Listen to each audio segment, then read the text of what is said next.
What was that I just witnessed? What was it? That was like a Shakespearean tragedy, but written by monkeys on typewriters. That was arguably the worst political speech I've ever witnessed.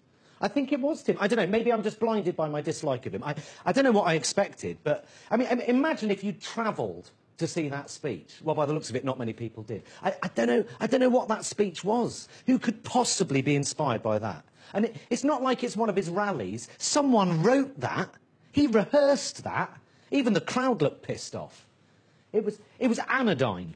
It was nothing. It was painting by numbers, and the painting was of an America that I'm not sure even exists. A post-apocalyptic dystopian nightmare. American carnage. What the fuck does that mean? Sounds like a wrestling tournament. If I'd voted for Trump, Tim, I think I'd be fucking furious right now. The game's up. He's a fake. He says he's going to drain the swamp. He's anti-establishment. He just said it. He just said he's handing back democracy to the people. And that's what people voted for. Fine. So why is he appointing a motorcade of Goldman Sachs, oil industry and super rich into the White House to run the country? Drain the swamp? He's appointing far-right apologists, climate change deniers, an education secretary who is so inept she sounds like she'd have trouble spelling education. He's hiring people with close links to murderous and authoritarian enemies of America. He's got this unexplainable boner for Putin. It's fucked up. Drain the swamp. The entire premise of his campaign was based on a lie, as was that speech we just witnessed. Why aren't Trump voters up in arms about this? He's demonstrably a hypocrite. He calls his illiterate and nonsensical musings on Twitter transparency, but he won't show us his tax returns. It's sleight of hand. It's fakery.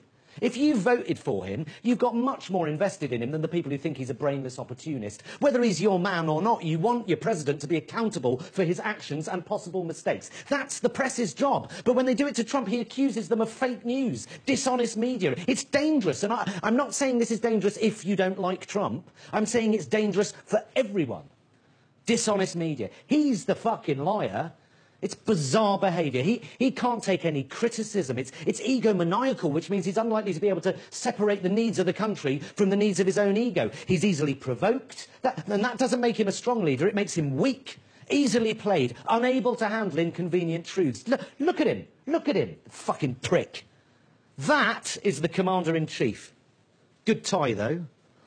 Look, I don't want to just hurl insults at him, but look, he's a bratish, subliterate bragger, ill-informed, privileged, self-righteous, entitled mummy's boy. I'm trying to remain objective here, but he is a hyper-sexed, gurning slug who mistakes brash for charisma, who thinks popularity matters more than integrity, that diplomacy has no place in politics, a bloated, incandescent, lobotomized sexual predator, a paranoid and supremely unqualified demagogue, a massive 70-year-old cheese puff what's-it with tiny, wandering hands, an arrogant, ill-informed, oversized Oompa-Loompa, a whinging, braying, misogynistic, know-nothing spunk bubble, a fuck-headed egomaniac with a skull full of fetid, shit-smelling...